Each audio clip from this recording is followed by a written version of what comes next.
ఏంటి అలా చూస్తున్నారు? ఏమీ చెప్పట్లేదనా? ఎందుకు చెప్పట్లేదు? ఒక వార్త మీకు ఇప్పుడే చెప్పాను. అలా సైలెంట్గా నిలబడి న్యూస్ చెప్పాను అంటారేంటి అని చూస్తున్నారా? అసలు న్యూసే అది. తెలంగాణ కాంగ్రెస్ ఎంపీ అభ్యర్థుల్లో కొందరు ఇలా సైలెంట్గా ఉంటున్నారట. అసలు ప్రచారమే చేయట్లేదట. చేసినా ఏదో నామకే వాస్తే అన్నట్టుగా క్యాంపెయినింగ్ వ్యవహారాన్ని సాగించేస్తున్నారట.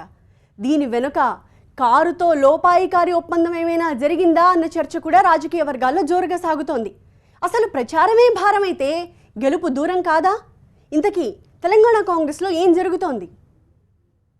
తెలంగాణలో జరుగుతోన్న సార్వత్రిక ఎన్నికల్లో 16 ఎంపీ స్థానాలు మావే అని తేల్చి చెబుతోంది టీఆర్ఎస్. ఇటు చూస్తే అసెంబ్లీ ఎన్నికల్లో చావు దెబ్బ తినేసింది కాంగ్రెస్. ఈసారి కాంగ్రెస్ కనీసం పరువు తగ్గించుకునే రీతిలో అయినా ఎన్నికల సమరం చేస్తుందా అని అంతా చూస్తున్న వేళ చాలా మంది కాంగ్రెస్ ఎంపీ అభ్యర్థులు ప్రచార పర్వంలోనే హ్యాండ్సప్ అనేస్తున్నారట. ప్రచార యుద్ధాన్ని జోరుగా సాగించడంలో కొందరు కాంగ్రెస్ ఎంపీ అభ్యర్థులు బాగా వెనకబడిపోయారట. దీంతో ప్రచారం మీద ఫోకస్ పెట్టని కాంగ్రెస్ ఎంపీ అభ్యర్థులు టీఆర్ఎస్తో లోపాయికారి ఒప్పందం చేసుకున్నారన్న సందేహాలు రాజకీయ వర్గాల్లో షికారు చేస్తున్నాయట. మెదక్లో సిట్టింగ్ ఎంపీ టీఆర్ఎస్ అభ్యర్థి కొత్త ప్రభాకర్ రెడ్డిని మరోసారి గెలిపించే బాధ్యతను మాజీ మంత్రి హరీష్ రావు తన భుజస్కంధాలపై వేసుకున్నారట. ఈ నేపథ్యంలో కరీంనగర్ కన్నా ఎక్కువ మెజారిటీ మెదక్లో తీసుకువస్తానని బావమర్ది కేటీఆర్తో పందెం కూడా వేసుకున్నారు. ఇంతగా మెదక్ ఎంపీ స్థానం మీద టీఆర్ఎస్ ఫోకస్ పెడితే అసలు కాంగ్రెస్ అభ్యర్థి అనిల్ ప్రచారంలో పూర్తిగా వెనకబడిపోయారట. ఆ మాటకొస్తే అనిల్ అసలు ప్రచారం మొదలు పెట్టారా అని కాంగ్రెస్ క్యాడర్ ప్రశ్నిస్తోందట. గెలుపు మీద సందేహం ఉన్నవేళ కనీసం ప్రత్యర్థి మెజారిటీని తగ్గించడం మీద దృష్టి పెట్టాలి కదా.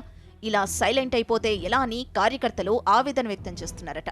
మహబూబాబాద్ లోక్సభ పరిధిలో అయితే కాంగ్రెస్లో టీం వర్క్ అన్నది ఏమాత్రం కనిపించడం లేదట. మహబూబాబాద్ అసెంబ్లీ నియోజకవర్గానికి పోటీ చేసి ఓటమి పాలైన బలరాం నాయక్కే ఎంపీ టికెట్ ఇచ్చింది కాంగ్రెస్ అధిష్టానం. అయితే ప్రచారాన్ని చురుగ్గా సాగించడంలో మాత్రం బలరాం నాయక్ విఫలమవుతున్నారట. దీంతో క్యాంపెయినింగ్ పై అంతగా బలరాం నాయక్ ఫోకస్ పెట్టకపోవడం మీద క్యాడరే అనుమానం వ్యక్తం చేస్తుండడం ఈసారి విజయం నాదే అని ధీమా వ్యక్తం చేస్తున్నారు. ఇక మహబూబ్ నగర్ లోక్సభ నియోజకవర్గం పరిధిలోనూ సేమ్ సీన్ రిపీట్ అవుతుందట. కల్వకుర్తిలో ఓటమి పాలైన వంశీచంద్రెడ్డిని మహబూబ్ నగర్ ఎంపీ అభ్యర్థిగా కాంగ్రెస్ హైకమాండ్ బరిలోకి దింపింది. వంశీచంద్రెడ్డి నామ్కే వాస్తే అన్నట్టుగానే ప్రచార యుద్ధం చేస్తున్నారని కింది స్థాయి నేతలే గుసగుసలాడుకుంటున్నారట. ఇక నాగర్ కర్నూల్లో అయితే అసలు కాంగ్రెస్ పోటీలో ఉందా లేదా అన్నట్టుగా పరిస్థితి తయారైందని రాజకీయ వర్గాల్లో చర్చ సాగుతోందట. జడ్చర్ల నుంచి ఎమ్మెల్యేగా పోటీ చేసి ఓటమి పాలైన మల్లు రవిని పోటీలో దింపింది ఏఐసీసీ. సిట్టింగ్ ఎంపీ నంది ఎల్లయ్యను కాదని మల్లు రవికి టికెట్ ఇచ్చింది పార్టీ అధిష్టానం. అటు మల్లు రవి ఇటు నంది ఎల్లయ్య ఉన్నా సరే ప్రచార పర్వంలో మాత్రం కాంగ్రెస్ జోరును ప్రదర్శించలేకపోతోందట. ఇక నిజామాబాద్ అయితే దేశం మొత్తాన్ని ఆకర్షిస్తోంది. ఏకంగా 185 మంది రైతులు ఎన్నికల బరిలోకి దిగిపోయారు. సిట్టింగ్ ఎంపీ కవిత మరోసారి బరిలోకి దిగిపోయారు. బీజేపీ నుంచి డీఎస్ తనయుడు అరవింద్ పోటీ చేస్తున్నారు. కాంగ్రెస్ నుంచి మధు యాష్కి పోటీలో ఉన్నారు. అయితే మధు యాష్కి మాత్రం దూకుడుగా ప్రచార యుద్ధాన్ని ముందుకు తీసుకువెళ్లడం లేదట.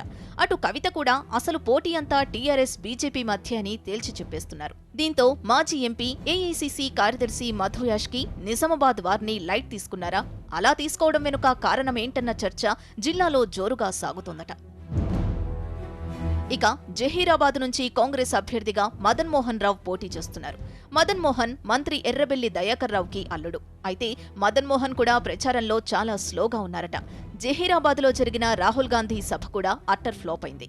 క్షేత్రస్థాయిలో పెద్దగా ప్రచారం సాగడం లేదట.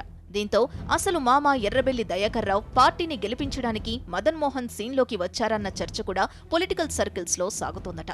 అలానే సికింద్రాబాద్లోనూ కాంగ్రెస్ క్యాంపెయినింగ్ నత్తనడకగా నడుస్తుందట. టీఆర్ఎస్ నుంచి తలసాని సాయి కిరణ్ బరిలో ఉంటే బీజేపీ నుంచి కిషన్ రెడ్డి పోటీ చేస్తున్నారు.